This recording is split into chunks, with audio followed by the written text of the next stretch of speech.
વિદ્યાર્થી દોસ્તો, હવે આપણે આજે આ વિડીયોમાં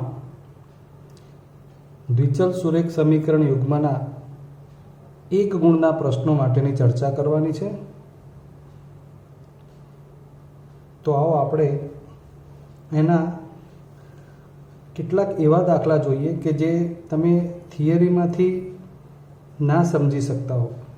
જે દાખલા સરળ છે, થિયરીમાંથી તમે સમજી શકો, એની આપણે અહીં ચર્ચા નથી કરવાની, પણ ક્યાંક ગણતરી કરવી પડે અને બીજી ઘણી આલેખ આધારિત બાબતોથી કેવી રીતે પ્રશ્ન સોલ્વ કરવો એ ચર્ચા આપણે કરીશું.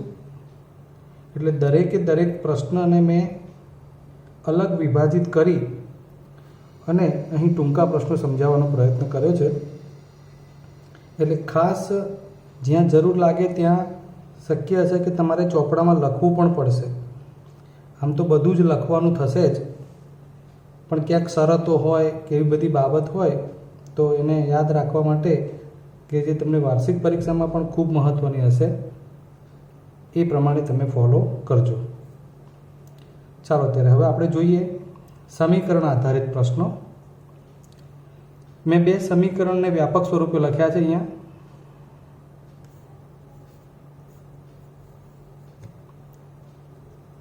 એની શરતો ઉપરથી આપણે કેટલીક બાબતો નક્કી કરવાની થાય, એટલે તમે અમે આગળ પણ વાત કરેલી છે. આની ઉપરથી તમે તમારા ચોપડામાં સરસ મજાનું લખાણ લખી લેજો. હું ઝડપથી એક શરતો વિશેની વાત કરી લઉં કે આ બંને સમીકરણોમાં અહીં A1, B1, C1 એ પ્રથમ સમીકરણના સહગુણકો ગણવાના છે ચલના. A2, B2 અને C2 એ XYના સહગુણક અને અચળ પદ છે. એટલે જ્યાં હવે પછી A1, B1, A2, B2, C1, C2 આ બધી ચર્ચા થતી હોય ત્યાં તમારે XYના સહગુણક અને અચળ પદ વિશેની વાત થાય છે એવું સમજવાનું રહેશે. તો બે સમીકરણોમાંથી આ પહેલી શરત સંતોષાય, એક વખત બરોબર સમજી લો. શરત સંતોષાવો એનો મતલબ અહીં A1/A2 એટલે પ્રથમ સમીકરણમાંનો Xનો સહગુણક, A2 એટલે બીજા સમીકરણમાંનો Xનો સહગુણક.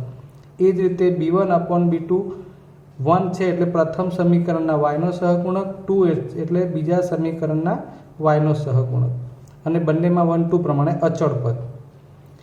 જો એમના વચ્ચે આ શરત સંતોષાય એનો મતલબ કે એક્સ અને વાયના સહગુણકોનો ગુણોત્તર સરખો હોય પણ તે અચળ પદના ગુણોત્તર સાથે સરખો ના થતો હોય તો એ ઉકેલ કેવો મળશે કે એને ઉકેલ મળે નહીં અને એને ખાલી ગણ કહી શકાય. એક પણ ઉકેલ નથી એવું કહી શકાય. બીજા અર્થમાં એનો આલેખ કેવો આવે તો બે રેખાઓ સમાંતર આવે. તમે જાણો છો મિત્રો કે બે સમાંતર રેખાઓ હોય એટલે બંને રેખાઓ ક્યાંય છેદે નહીં, અને એનો અર્થ એવો કરી શકાય કે એનો ઉકેલ નથી. અને એને આપણે હજુ આગળ બીજું કઈ રીતે કહી શકીએ તો કે એ સમીકરણ યુગ્મની જોડ એ અસંગત છે.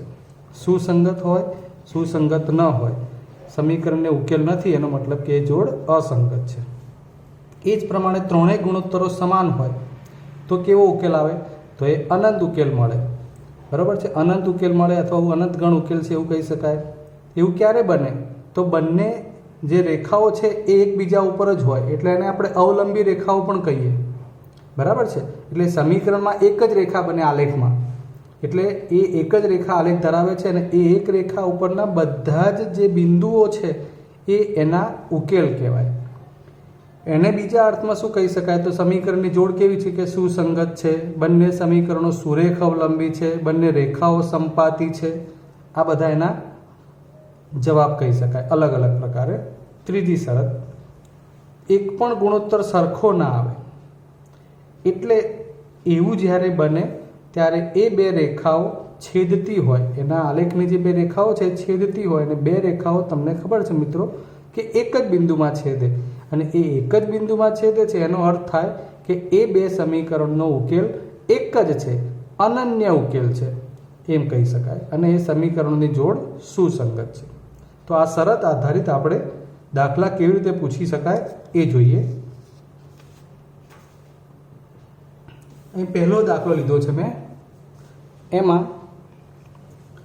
એ જ પ્રમાણે આગળ વ્યાપક સ્વરૂપે સમીકરણ 1 અને 2 લીધા. હવે એમાં પ્રકારથી દાખલા જોઈએ અલગ અલગ. મેં આ સમીકરણ આપ્યા છે 2x + 3y - 5 બરાબર 0, 4x + y - 2 બરાબર 0. તમને પ્રશ્ન પૂછ્યો હોય કે આ સમીકરણનો ઉકેલ ખાલી જગ્યા છે. આપણે આગળ જે રીતો શીખ્યા એ પ્રમાણે ઉકેલ શોધવા નથી જવાનું. આપણે શરતથી એક ગુણના ઉકેલમાં પ્રયત્ન કરવાનો. એટલે હવે શરતથી એટલે શું કરવાનું, બરોબર હું જે કંઈ બોલું છું એ ધ્યાનથી સમજતા જજો. આ એક ગુણના પ્રશ્નો છે એટલે આખું લાંબુ લખાણ જેમ દાખલામાં તમે જોઈ શકો, વારંવાર સમજી શકો એવું નહીં બને. એટલે શબ્દોની કિંમત કરી અને ધ્યાનથી બરોબર સમજતા જજો અને એ પ્રમાણે યાદ રાખતા જજો. હવે આ બંને સમીકરણમાં આપણે ગુણોત્તર ચકાસીએ તો a1/a2 એટલે 2/4 એનો જવાબ આવશે 1/2. b1/b2 3/1. અહીંથી જ ખબર પડી જાય છે કે આ a1/a2 કે જેની કિંમત 1/2 છે, b1/b2 કે જેની કિંમત 3/1 છે, અર્થાત બંને ગુણોત્તરોની કિંમત સરખી નથી. આપણે શરત જોઈ છે, જ્યારે બંને ગુણોત્તરોની કિંમત x અને yના સહગુણકોવાળા ગુણોત્તરોની કિંમત સરખી ના હોય ત્યારે એ બે રેખાઓ છેદે એને એક જ ઉકેલ મળે. બરાબર છે. એટલે અનન્ય ઉકેલ, બે રેખાઓ છેદે અને સમીકરણો સુસંગત છે એમ પણ કહેવાય. એટલે આનો જવાબ આમાંથી કોઈ પણ એક આપ્યો હોય સાચો વિકલ્પ આપણે પસંદ કરવાનો છે. આગળ જોઈએ બીજો પ્રશ્ન.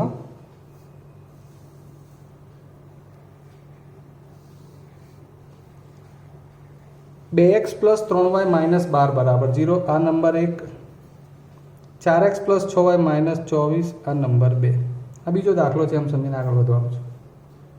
તો આના આલેખ વિશે અથવા તો એના માટેના પ્રશ્ન વિશે શું ચર્ચા હોય, આપણે તે જ કામ કરવાનું છે. ગુણોત્તર શોધીએ.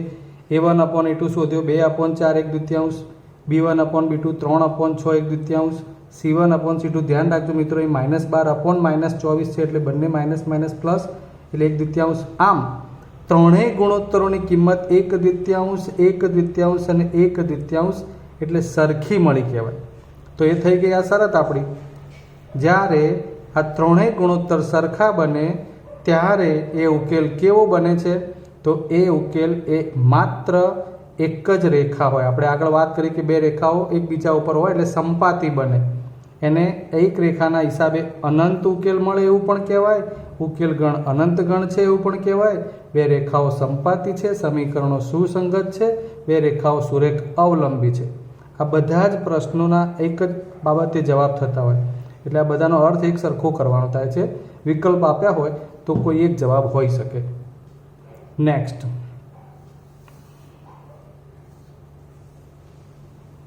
x + 3y - 6 બરાબર 0, 6x + 9y - 10 બરાબર 0.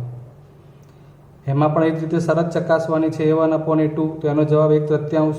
હવે તમને ખબર પડતી ગઈ હશે b1/b2 એ પણ 1/3, પરંતુ c1/c2 -6/-10 છે, 3/5 આવે. આ 1/3 બન્યું, આ પણ 1/3 બન્યું, પણ આ એટલે કે અચળ પદોનો ગુણોત્તર સરખો નથી મિત્રો. તો એ શરત કઈ બની? આ. અને આ શરત એટલે કે x અને yના સહગુણકોનો ગુણોત્તર સરખો હોય પરંતુ એનો અચળ પદ સાથેનો ગુણોત્તર સરખો ના થતો હોય ત્યારે એનો આલેખ આવી બે સમાંતર રેખા આવે એટલે એવું કહી શકાય કે એને ઉકેલ નથી. સમીકરણો સુસંગત પણ નથી, બે રેખાઓ છેદે નહીં અને ખાલી ગણ એનો ઉકેલ ગણ બને. ક્લિયર? તો આ ત્રણ શરતને આધીન કેટલી રીતે પ્રશ્નો પૂછાય હવે એની ચર્ચા કરી લઈએ. તો પહેલાં તો ખાલી પૂછ્યું હોય કે સમીકરણ યુગ્મનો ઉકેલ શોધો, તો આપણે આ રીતે નક્કી કરી શકીએ. પછી રકમમાં બે સમીકરણ આપ્યા હોય, એમાંથી કોઈ એક સમીકરણમાં એક અજ્ઞાત કિંમત હોય કે કે એમ કે સ્મોલ એ એવી રીતે. તો અને રકમ લખી હોય કે આ બે સમીકરણોમાં ઉકેલ નથી અથવા તો એ સુસંગત નથી, તો અજ્ઞાત કિંમત એટલે કે માનો કે હોય તો કે બરાબર ખાલી જગ્યા શોધો. તો આવી આ શરતનો ઉપયોગ કરીને તમારે લાગતા વળગતા પદો મૂકી જેમાં કેનો ઉપયોગ અંદર આવતો હોય એ રીતે ગણવાનો. પછી માનો કે આ બે પદમાંથી જ આવી જતો હોય તો અચળ પદોનો ગુણોત્તર નહીં લેવાનો, પણ આ બેમાંથી આવતો હોય તો એ પ્રમાણે લેવું પડે. એટલે આ બધા દાખલામાં મૂળ બાબત તમારે આ સમજવાની છે કે ભાઈ સમીકરણ સુરેખ અવલંબી હોય એવું કયું હોય અને અજ્ઞાત કિંમત શોધવાની હોય તો આમાંથી લાગતો વળગતો ગુણોત્તર લેવાનો. સમીકરણ સુસંગત હોય એટલે ઉકેલ હોય એટલે બે શક્યતા છે. એક જ ઉકેલ હોય કે અસંખ્ય ઉકેલ હોય? તો મેં અહીંયા પાછળ પણ કહ્યું છે કે ઉકેલ હોય અને એ અનન્ય ઉકેલ ન હોય, એનો મતલબ કે અસંખ્ય ઉકેલ હોય એવું થઈ ગયું. તો એ અસંખ્ય ઉકેલવાળી એટલે કે એક જ સમીકરણવાળી આ શરત લીધી છે જુઓ, તો એ પ્રમાણેની શરતથી તમારે ઉકેલવાનું થાય, બરાબર છે. અને છેલ્લે સુસંગત હોય પણ અનંત ઉકેલ ન મળે, એટલે સુસંગત હોય એટલે ઉકેલ છે પણ અનંત ઉકેલ નથી, એનો મતલબ કે એક જ ઉકેલ છે. તો આ બે રેખાઓ છેદે છે એની શરતનો ઉપયોગ કર્યો આપણે, તો એ શરત પ્રમાણે ગણવાનું.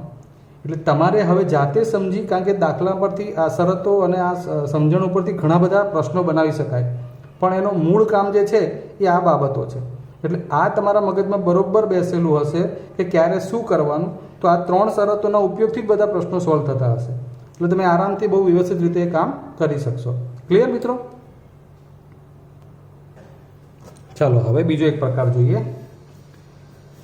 સમીકરણને પ્રમાણિત સ્વરૂપે ગોઠવવાનું.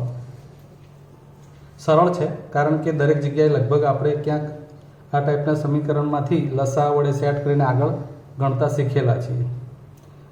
આ એક તો છે એનું ax + by + c = 0 એનું વ્યાપક સ્વરૂપ, પ્રમાણિત સ્વરૂપ છે. આ રકમમાં તમને પૂછ્યું હોય કે એનું પ્રમાણિત સ્વરૂપ લખો. છેદમાં 3 અને 2 છે, એનો લસા થશે 6. 6 વડે દરેક પદને બરાબર છે એટલે બંને બાજુ ગુણવાના, સાદું રૂપ આપશો એટલે 2x - 3y - 6 = 0. આવું બની ગયું. આ 6 ને આપણે પ્રમાણિત કહ્યું છે એટલે બરાબરની ડાબી બાજુએ જ ABC વાળા બધા પદો આવવા જોઈએ. બરાબર કરીને જમણી બાજુએ 0 લઈ જવાનું. પ્રમાણિત સ્વરૂપ પૂછ્યું છે એટલે ખાસ ધ્યાનમાં લેવાનું છે. એટલે એ પ્રમાણે આ બની ગયું 2x - 3y - 6 = 0. આ એના પ્રમાણિત સ્વરૂપનો જવાબ. તમને એમાંથી પૂછ્યું હોય કે ABC લખો તો A = 2, B = -3 અને C = -6.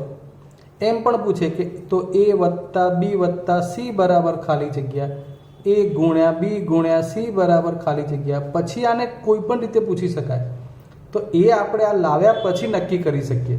ક્લિયર મિત્રો? તો આ લસા લઈને ગુણવાનું થાય. કોઈ વાર કૌંસમાં x + 1 અને આગળ સહગુણક આપ્યો હોય, y - 3 અને આગળ સહગુણક આપ્યો હોય, કોઈ પણ આપ્યું હોય, જનરલી તમારે એમાંથી એનું સરળ રૂપ બનાવી અને પ્રમાણિત સ્વરૂપમાં ગોઠવવાનું હોય. પછીની વિગત તમને જે આપી હોય એ પ્રમાણે એમાંથી નક્કી કરવાની હોય. બાજુમાં એના કેટલાક દાખલા છે, એ તમારે જાતે સોલ્વ કરવા માટે છે. જોઈએ બીજા દાખલા. જો આગળ આ એક બીજા પ્રકારનો દાખલો છે, જેમાં તમે આ x / 3 = 16 / y = 4 આવું ક્રેમરની રીતમાં જોઈ ગયા છો મિત્રો. ક્રેમરની રીતમાં તમે આ 3 પદોની સરખામણી ચેક કરેલી છે. તો હવે તમને થાય કે આમાંથી શું, તો સૌથી પહેલાં આપણે આમાંથી x y કેવી રીતે શોધાય એ નક્કી કરી લઈએ. તમે યાદ કરો, આપણે આને 3 પદો સરખા હોય તો સરખામણી કરતા આ રીતે, એટલે કે x / 3 = 4, 16 / y = 4. તો એ રીતે આ જે જાણીતું પદ છે કે જેમાં x કે y નથી, એની સાથે અજ્ઞાત પદોની સરખામણી થઈ ગઈ. હવે આ 3 ઉપર જશે એટલે 12 અને આ 16/y માંથી વ્યસ્ત કરશો 1/4 પ્રમાણે, y ઉપર 4 નીચે તો 16 / 4 = y = 4. હવે આગળના જેમ અહીંયા પણ ગમે તેટલું પૂછી શકાય, તો x + y બરાબર ખાલી જગ્યા, x × y બરાબર ખાલી જગ્યા, x² + y². આ બધા પ્રશ્નો છે ને એ તમારા મગજની ચકાસણી માટે તમે જે કંઈ બી અત્યાર સુધી ભણ્યા હોય એ ગોખણ પટ્ટીવાળું જ્ઞાન ના હોવું જોઈએ. કારણ કે તમને બેઝિક ખબર છે કે મારે આ x + y લાવવું હોય તો x અને y લાવવા પડે, બસ. તે પ્રમાણે તમારે મૂળ મુદ્દે x અને y લાવવાનું કેવી રીતે એ શીખવાનું હોય છે. તો આ એ પ્રકારના દાખલા છે. હવે આ જે રકમ છે એ ટાઈપની રકમ મિત્રો તમે આગળ જોયેલી છે, કે જેમાં તમે જોશો તો ખબર પડશે કે x અને y ના સહગુણકો ક્રોસ છે. આવા દાખલા આપણે બૈજિક રીતથી ઉકેલતા શીખ્યા છીએ. હવે આ જે બે સમીકરણ છે, આ 1 અને 2, તમને પ્રશ્ન એવો પૂછ્યો હોય તો x + y બરાબર ખાલી જગ્યા. આખો દાખલો ગણવાનો થતો નથી, બરોબર સમજી લો. રકમમાં x y ના સહગુણકો ક્રોસ છે, એટલે આવી સરળ રીતથી તમારે એ કામ કરવાનું થશે.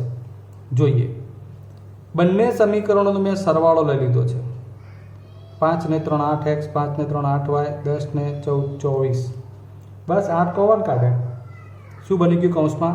એક્સ પ્લસ વાય બરાબર 24 હતા. 8 છેદમાં જાય તો 24/8 એટલે એક્સ પ્લસ વાય બરાબર 3. તો આ સીધો જવાબ થઈ ગયો. હવે કોઈ જગ્યાએ એક્સ માઇનસ વાય માગ્યા છે તો આપણે એ પ્રમાણે બુદ્ધિ દોડાઈ કે હવે આ બંનેનો સરવાળો લીધો છે, એમ સમીકરણ લખીને એની બાદબાકી લીધી. તો અહીં 3 ઓછા 5 એટલે -2, 5 વત્તા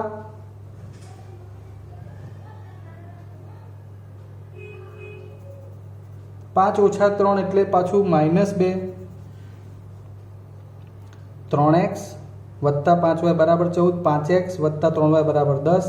બાદબાકી લઈએ છીએ તો માઇનસ માઇનસ અને માઇનસ, 5માંથી 3 જાય તો +2y, 3માંથી 5 જાય એટલે -2x, 14 ઓછા 10 એટલે 4. -2 કોમન કાઢીશું એટલે અહીંથી x, આ +2y હતા એટલે અહીં થશે -4. એટલે x - y બરાબર 4/-2 એટલે જવાબ આવશે -2. ટૂંકમાં મૂળ મુદ્દે આપણે અહીંયા સમજવાનું એ છે કે બંને સમીકરણોનો સરવાળો લઈને જવાબ આવી શકે છે કે બંને સમીકરણોની બાદબાકી લઈને જવાબ આવી શકે છે. એટલે આવો બાજુમાં મેં દાખલો બતાવ્યો છે, જુઓ 51, 51, 49, 49 આ સમીકરણ આપ્યું છે તમને ઘેરથી ઉકેલવા માટે. પણ એની માટે મેં શું પૂછ્યું છે કે જો x જેમ y જેમ x - y જેમ x + y શું થાય? એટલે તમારે આવું x - y પણ શોધવું પડે, x + y પણ શોધવું પડે, અને પછી એ બંને કિંમતોનું ભાગાકાર સ્વરૂપ બતાવવાનું. અહીં માત્ર મેં x + y જ પૂછ્યું છે. ઓકે, એટલે તમને એના જેવા દાખલા મળી રહેશે. આગળ જોઈએ. હવે આના જેવો જ આ દાખલો છે. 7/x, 5/y 17, 7/y, 5/x 15. એમાં આપણે આ 1 અને 2 તમને જે પૂછ્યું છે એ xy છેદમાં y - x. આ જે ફાઇનલ જવાબ છે ને એની પર હમણાં ધ્યાન ના આપો. આપણે તો આને બૈજિક રીતથી કેવી રીતે ઉકેલાય પહેલાં x અને y માટે એ પ્રયત્ન કરીએ. તો બંને સમીકરણો અપૂર્ણાંકમાં છે, છેદમાં જ લખ્યા. એટલે આમાં પેલું 1/x અને 1/y ધારીને કરતા હતા એવું નથી કરવાનું. સમજો. હવે અહીં બાજુમાં લખ્યું છે 7/x, એના નીચે લખ્યું છે 5/x. હવે અહીં માઇનસ થાય તો આને આપણે વધુ વ્યવસ્થિત કેવી રીતે લખી શકીએ? તો 7/x માઇનસ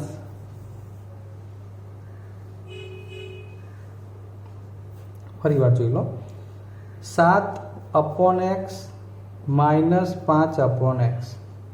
ચલો આમાંથી આ x છેદમાં છે એટલે 1/x કોમન કાઢો તો 7 ઓછા 5 બરાબર 2 અને 2/x. આ તો મેં તમને લાંબુ લખીને બતાવ્યું, તમારે સીધું જ સમજવાનું છે. x સમજછેદી છે એટલે 7 ઓછા 5 વધે કેટલા? 2x. બસ આ જ પ્રમાણે અપૂર્ણાંકમાં સમજવાનું. 5 ઓછા 7 છે એટલે ઓછા 2, 2/y.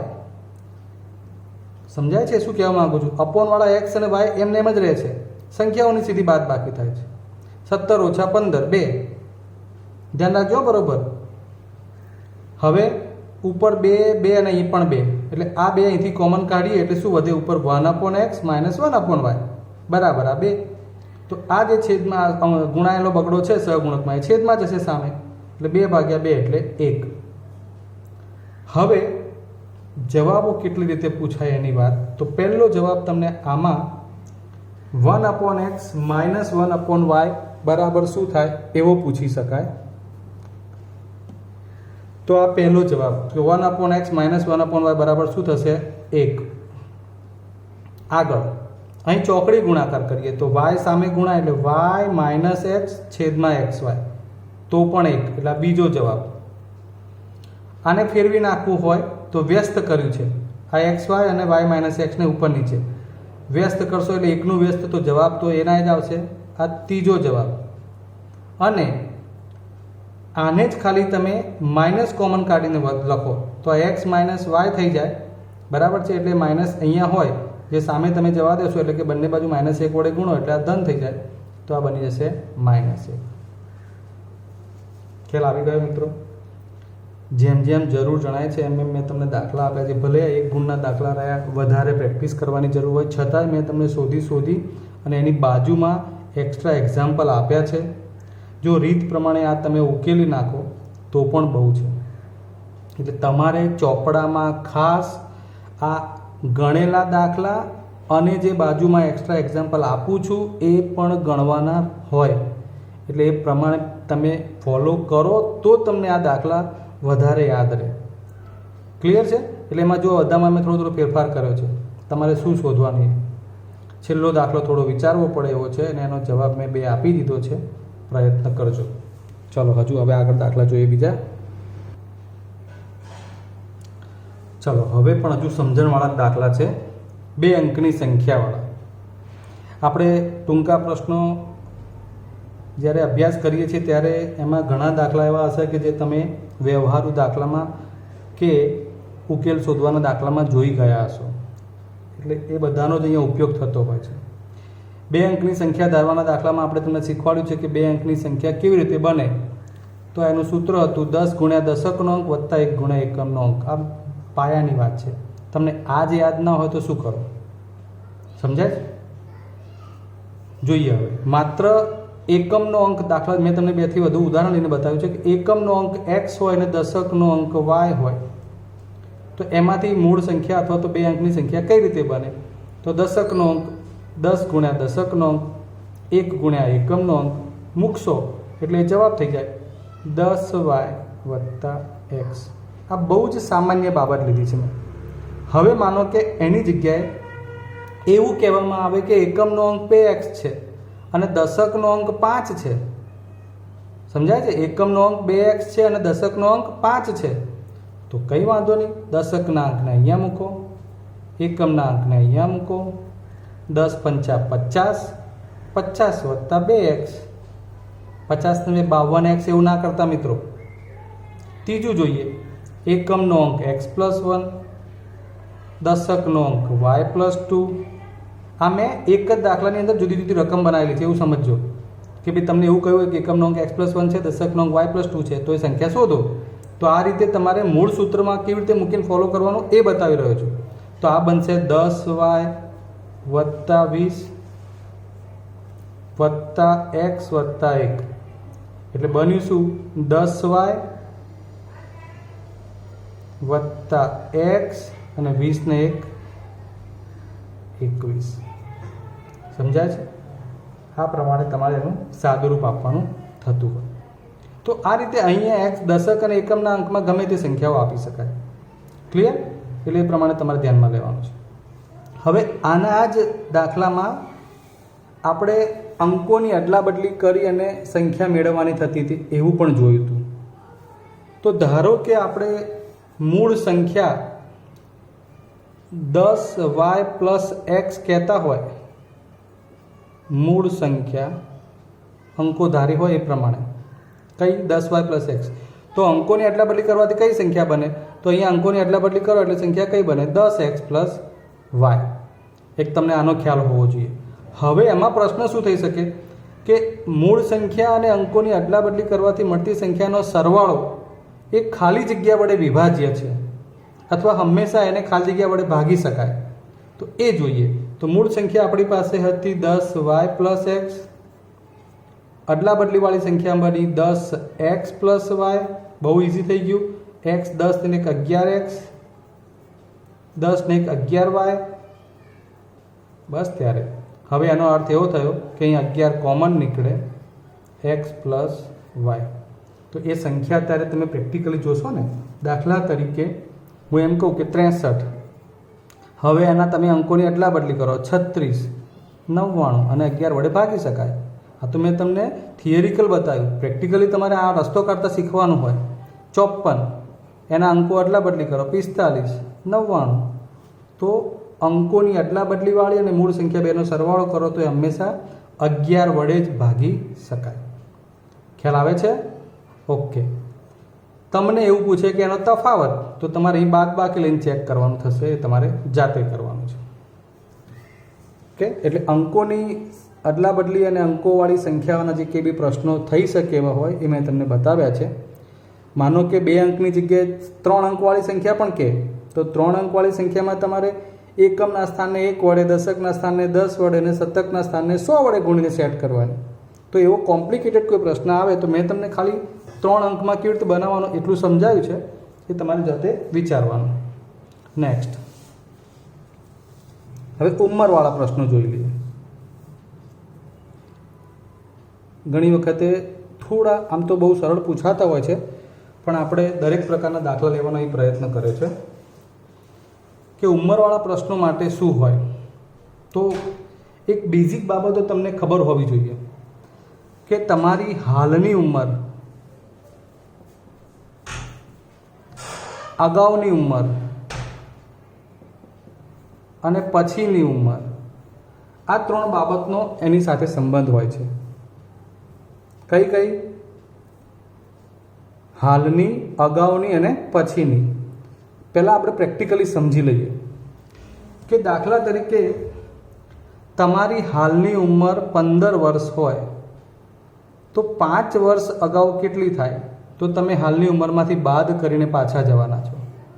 આમ જાઓ ત્યારે બાદ થવાનું. કેટલી થાય? તો કે 10. હાલની ઉંમર 15 વર્ષ હોય અને 5 વર્ષ પછીની પૂછી હોય તો શું કરો છો? એડ. કેટલી બને છે? 20. બરોબર ધ્યાન રાખજો મિત્રો. હવે આપણે આખી વાતને ઉલટી સમજીએ. 5 વર્ષ પહેલાં તમારી ઉંમર 10 વર્ષ હોય તો હાલ કેટલી થાય? તો જે હતી 5 વર્ષ પહેલાં આટલી હતી એમાંથી હાલની ઉંમરમાં આવવું હોય તો ઉમેરવું પડે. બરોબર ધ્યાન રાખજો. એવી જ રીતે 5 વર્ષ પછી તમારી ઉંમર 20 વર્ષ છે એવું કહ્યું હોય, 5 વર્ષ પછી ઉંમર 20 વર્ષ થશે એવું કહ્યું હોય, તો હાલ કેટલી હશે એવું કરવું હોય તો પણ એમાંથી આ 5 બાદ કરો ત્યારે આ જવાબ મળે. બહુ જ વ્યવહારુ વિચારવાની જરૂર છે મિત્રો. હાલની ઉંમર આપણું ફોકસિંગ ઉપર આપણું ફોકસિંગ છે. અગાઉની ઉંમરમાંથી હાલની ઉંમરમાં આપણે પાછા આવવું હોય તો અગાઉની ઉંમરમાં એડ કરવું પડશે અને ભવિષ્યની ઉંમર આટલી થશે એમાંથી હાલની ઉંમરમાં પાછા આવવું હોય તો બાદ કરવું પડશે. આ એક મૂળ કન્સેપ્ટ છે. હવે એમાં વ્યક્તિઓ ઉમેરાતા હોય તો જેમ એક વ્યક્તિ સાથે આપણે એડ કરતા હોય કે એક વ્યક્તિની 5 વર્ષ ઉમેરવાની થતી હોય, માતા પિતા બંને હોય તો બંનેની 5 ને 5 10 થતી હોય, એટલે 3 જણા હોય, માતા પિતા અને પુત્ર હોય તો 5 ગુણ્યા 3 15 ઉમેરવાની થતી હોય કે એ રીતે બાદ કરવાની થતી હોય. એટલે આપણો કન્સેપ્ટ શું થયો? તો હવે ખાલી સંખ્યા વધશે એ પ્રમાણે આપણે વ્યક્તિને એના વર્ષનો ગુણાકાર કરીને આગળ વધશું. જોઈએ દાખલો. 4 વ્યક્તિઓની 5 વર્ષ પહેલાંની ઉંમરનો સરવાળો 60 વર્ષ હતો. અહીં શબ્દો ઉપર ભાર આપજો. કેટલા વ્યક્તિ છે? 4. કેટલા વર્ષ પહેલાં? 5 વર્ષ પહેલાં. કેટલો સરવાળો હતો? 60 વર્ષ. તો હાલ કેટલો થાય? મારો પ્રશ્ન આટલો જ છે તમને. તમે ઇમેજ કરો કે 4 વ્યક્તિ છે, બરાબર છે, 5 વર્ષ પહેલાં એમની ઉંમરનો સરવાળો 60 વર્ષ હતો તો હાલ કેટલો થાય? તો દરેક વ્યક્તિની 5-5 વર્ષ ઉંમર ઉમેરાય. એટલે 4 વ્યક્તિ હોય તો ચારેયની 5-5 વર્ષ ઉમેરાય એટલે 5 ચોક 20 વર્ષ ઉમેરાય. શેમાં? તો જે 4 વર્ષ 5 વર્ષ પહેલાંનો સરવાળો 60 વર્ષ હતો એમાં, જેને મેં લખીને સમજાવ્યું છે કે હતો એમાંથી તમારે હાલની ઉંમરમાં જવું હોય તો હતોમાં એટલે કે જે ઉંમર હતી એમાં વ્યક્તિ ગુણ્યા વર્ષ ઉમેરી દો. 4 વ્યક્તિ, દરેકની 5 વર્ષ પહેલાંની ઉંમરની વાત કરી છે એટલે આ 5 ચોક 20. આમ 60 વત્તા 20 એ હાલની ઉંમર થઈ. હવે આગળ 5 વર્ષ પછી તે જ વ્યક્તિઓની ઉંમરનો સરવાળો. હાલ કેટલી આવી? 80. હવે 5 વર્ષ પછી પૂછ્યું છે. બસ હવે તો ઇઝી છે. હાલ આપણી પાસે 80 વર્ષ ઉંમર છે, 4 વ્યક્તિ છે, 5 વર્ષ પછી પૂછી છે, મતલબ કે ચારેયની 5 વત્તા 5 વત્તા 5 વત્તા 5 એમ, એટલે કે 5 ગુણ્યા 4 પ્રમાણે 20 બીજા ઉમેરાશે એટલે હાલની ઉંમર 80 હતી, એમાં પછીની ટોટલ થશે 5 ચોક 20 ઉમેરાશે એટલે 5 વર્ષ પછી આ 4 વ્યક્તિઓની ઉંમર થઈ જશે 100 વર્ષ. ફરી સમજણ મિત્રો. બહુ જ મજા આવે એવા દાખલા છે. હવે આગળ બીજો પ્રશ્ન જોઈએ. એક માતા અને 2 પુત્રોની હાલની ઉંમરનો સરવાળો x વર્ષ છે. હાલની ઉંમરનો સરવાળો, અહીં હાલની ઉંમર આપી દીધી છે, બહુ ચિંતાનો વિષય જ નથી. વાય વર્ષ પછી તેઓની ઉંમરનો સરવાળો શોધવાનો છે. હાલ કેટલી છે? એક્સ. હવે પછીની કીધી છે એનો મતલબ કે વાય વર્ષ પછી તો ઉમેરવાની જ થશે. તો એક્સમાં કેટલા જણ છે? એક માતા અને 2 બાળકો. કેટલા વર્ષ પછી કીધી છે? વાય 3 જણા. વાય વર્ષ પછી એટલે દરેકની ઉંમર સાથે ગુણો એટલે વ્યક્તિ ગુણ્યા વર્ષ એટલે 3 વ્યક્તિ. વાય વર્ષ પછી એટલે 3 ગુણ્યા વાય. હાલમાં આ વ્યક્તિ ગુણ્યા વર્ષ ઉમેર દેશો એટલે પછીની ઉંમર આવી જશે. ક્લિયર? જેમ આપણે 80માં 20 ઉમેરીને 100 બનાવ્યા હતા, એની પછીની શોધવા માટે. એટલે હાલ એક્સ હતી, 3 ગુણ્યા વાય, 3 વાય ઉમેરાય એટલે એક્સ પ્લસ 3 વાય. નેક્સ્ટ,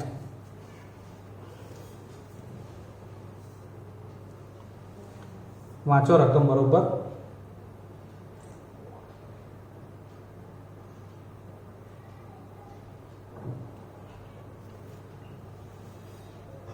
ત્રણ વર્ષ પહેલા માતા પિતાની ઉંમરનો સરવાળો. બહુ જ મસ્ત પ્રશ્ન છે. 3 વર્ષ પહેલા માતા પિતાની ઉંમરનો સરવાળો વાય વર્ષ હતો અને 6 વર્ષ પછી તેના 2 બાળકોની ઉંમરનો સરવાળો એક્સ વર્ષ થશે. હા હા હા, ગોટાળો થયો છે બધો અંદર. તો ચારેયની હાલની ઉંમર શોધો. હું માનું છું ત્યાં સુધી તમને પૂછવા માટે બોર્ડમાં અઘરામાં અઘરો દાખલો થઈ શકે. બધાની હાલની ઉંમર એટલે પહેલાં તો આપણે માતા પિતાની વાત કરીએ તો માતા પિતાની 3 વર્ષ પહેલાંની ઉંમરનો સરવાળો વાય વર્ષ હતો. મેં શીખવાડ્યું એ પ્રમાણે હતો એટલે વાય વત્તા વ્યક્તિ ગુણ્યા વર્ષ. કેટલા વ્યક્તિ? માતા અને પિતા 2. 2 ગુણ્યા 3 એટલે 6. આ વાય પ્લસ 6 શું આવ્યું? માતા અને પિતાની હાલની ઉંમર આવી. હાલની ઉંમર માટે ફરીવાર યાદ કરાવું છું. હતો કેટલો હતો? વાય વર્ષ હતો વત્તા વ્યક્તિ ગુણ્યા વર્ષ. કેટલા વ્યક્તિ છે? 2. કેટલા વર્ષ છે? 3. એટલે 2 તરી 6 ઉમેરાય. એટલે કે માતા પિતાની હાલની ઉંમરનો સરવાળો વાય પ્લસ 6 થશે. ક્લિયર? હવે આગળ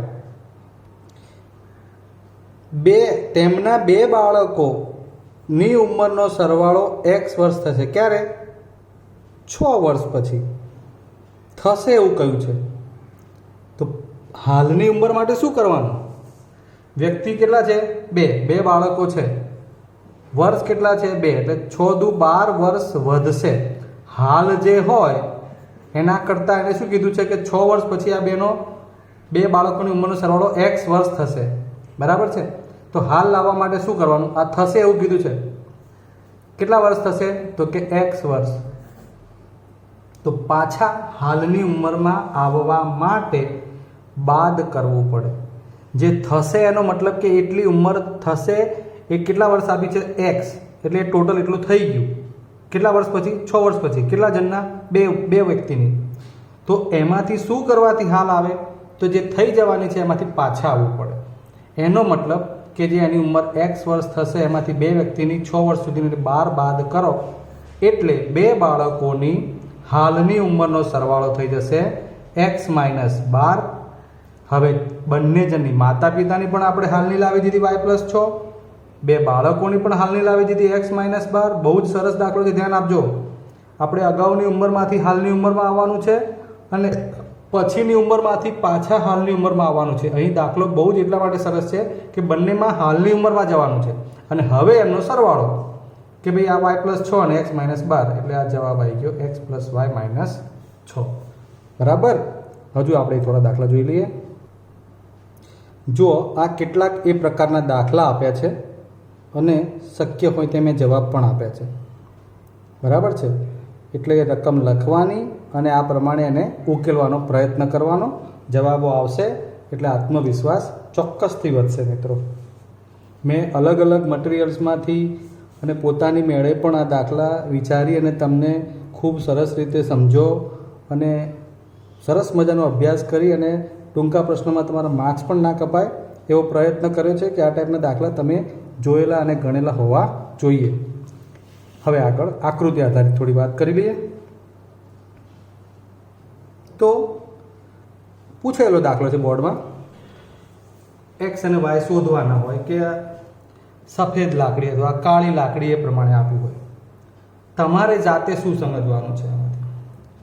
તો અહીં આના જેટલું જ માપ અહીંયા છે અને આ માપ કટકો કરીને મેં અહીં બતાવ્યું છે. બંનેને જોડીએ તો 30 સેન્ટીમીટર લંબાઈ થાય છે અને બંનેમાં આ રીતનો તફાવત આપીએ છીએ તો 5 સેન્ટીમીટર જેટલી જગ્યા છે. હા, એવું બતાવે છે. હવે આપણે આમાં દ્વિચલ સુરેખ સમીકરણ કેવી રીતે લાવવાનું? તમને સમીકરણ બનાવતા આવડે, આકૃતિ પરથી, એ મહત્વનું છે. અત્યારે આપણો ટોપિક એ છે. તો તમારે વિચારવું જ પડે આટલું કે 30 સેન્ટીમીટર છે પણ કયા બે અલગ અલગ ભાગ છે કે ભાઈ સફેદ અને કાળો ભાગ, એ રીતે. તો આમાંથી એકને એક્સ લેવો પડે ને એકને વાય. ભણતરનો અહીંયા ઉપયોગ થાય છે મિત્રો. એટલે ટોટલ થશે એક્સ પ્લસ વાય બરાબર કેટલા? 30. આ પહેલું સમીકરણ કે ભાઈ આ બંનેની લંબાઈનો ટોટલ 30 થાય છે સેન્ટીમીટર. હવે એ બંને માટે આ શું એવું જાતે સમજણ પડવી જોઈએ કે ભાઈ આ લંબાઈ, એમાંથી હું આ લંબાઈ બાદ કરું છું તો 5 સેન્ટીમીટર જગ્યા વધે છે. એનો અર્થ કે બંનેની બાદ બાકી 5. બસ ઈજી છે, ઉકેલ નાખજો તો આવી જશે. વાય પ્લસ માઇનસ ઉડી જાય તો 2x બરાબર 30 ને 5 35. અને એ રીતે તમને વાય પણ મળી જશે. બાદ બાકી સરવાળો કરશો એટલે તમારો જવાબ આવી જશે. મૂળ કામ આપણું આંકડા ગમે તે હોય પણ તમારે આ સમીકરણ કેવી રીતે બનાવવું એ મહત્વનું છે. બીજું એક જોઈએ, આ પણ એટલું જ સરસ છે. ચલો આના માટે વિચારો છે શું કહેવા માંગે છે. અહીં તુલામાં ડાબી બાજુએ આ વર્તુળાકાર ભાગ એટલે આપણે લાડુઓ સમજીએ, ચોરસ ભાગ છે અને મોહનથાળ સમજીએ. અહીં 3 બરાબર 4 છે, અહીંયા 1 અને આ બીજા 2, એક લાડુ 2 મોહનથાળ અને એના બરાબર 10 કિલો. એટલે એવું સમજાય કે આ બધાનું વજન 10 કિલો છે. ચલો હવે આ ચિત્રાત્મક રજૂઆત છે, આપણે એને સમીકરણ આમાંથી શોધવાનું છે. શું કરશો કહો? તો પહેલા તો 3 લાડવા બરાબર 4 મોહનથાળ આટલામાં ક્યાંય આપ્યું છે? હા. તો આ બેનો વિચાર કરી શકાય. આને આપણે એક્સ કહીએ, આને આપણે વાય કહીએ. મતલબ કે લાડુ એક લાડુ એટલે એક્સ, એક મોહનથાળ એટલે વાય. તો 3x બરાબર 4y. તો બંને 2 છે વિકલ્પ, એટલે હવે પાછું બીજા માટે વિચારવાનું. તો એ આમાંથી મળે છે. એક લાડુ અને 2 મોહનથાળ, એક લાડુ અને 2 મોહનથાળનું વજન 10 કિલો. બસ ત્યારે આ તો 2 કેન્સલ થઈ જાય છે. આ નથી, આ નથી, આ બેમાંથી વિચારવાનું. પહેલું સેમ છે. એક લાડુ અને 2 મોહનથાળનું વજન કેટલું? 10 કિલો. ક્યાં છે? 10 તો અહીંયા છે અને અહીંયા છે. પણ આ રહ્યું એક લાડુ એટલે એક્સ, 2 મોહનથાળ એટલે 2y. એટલે આ થઈ ગયો તમારો સાચો જવાબ. બરાબર છે. એ રીતે અહીં 3x પ્લસ 3y બરાબર 6x બરાબર 3y માઇનસ માટે કયો આલેખ ઉકેલ બની શકે? બહુ જ જબરદસ્ત પ્રશ્ન છે. કયો આલેખ ઉકેલ બની શકે? આમાંથી શક્ય શું છે સાચું? તો જુઓ, આમાં 3, 3 અને 6 જોઈને મને આઈડિયા આવ્યો કે 3 વડે ભાગી નાખીએ તો એ સમીકરણ બની જાય x પ્લસ વાય બરાબર 2. આ x બરાબર 3 માઇનસ વાયમાંથી વાય આ બાજુ લાવું તો x પ્લસ વાય બરાબર 3. અહીં x પ્લસ વાય એટલે કે આ શરત સંતોષાશે. x અને yના સહગુણકોનો ગુણોત્તર સરખો આવશે પણ અચળ પદનો ગુણોત્તર સરખો નહીં આવે. બસ, તો શરત આવી ગઈ. આ શરત આવી એનો મતલબ 2 ઉકેલ રેખાઓ સમાંતર છે. અને સમાંતર રેખાઓ છે એટલે આ શક્ય બને, આ ના બને. આ ના બને એનું કારણ નીચે છે. અહીંયાય સમાંતર રેખાઓ છે, અહીંયાય સમાંતર રેખાઓ છે, પણ આવું કેમ? તો એની વાત કરીએ. ધ્યાન આપજો બરોબર. અહીંયા સમાંતર રેખાઓનો જવાબ તો અત્યારે બી જ સાચો છે. આ કેમ નહીં? અહીંયા સમાંતર છે તો એની વાત કરી લઈએ. આ x બરાબર 0 નો આલેખ y x ને સમાંતર, આ ધોરણ 9 આધારિત પ્રશ્ન છે. આ x અક્ષ છે, x બરાબર 0 નો આલેખ કે તો આ y x ને સમાંતર મળે. આ થઈ ગયું x બરાબર 0 નો આલેખ.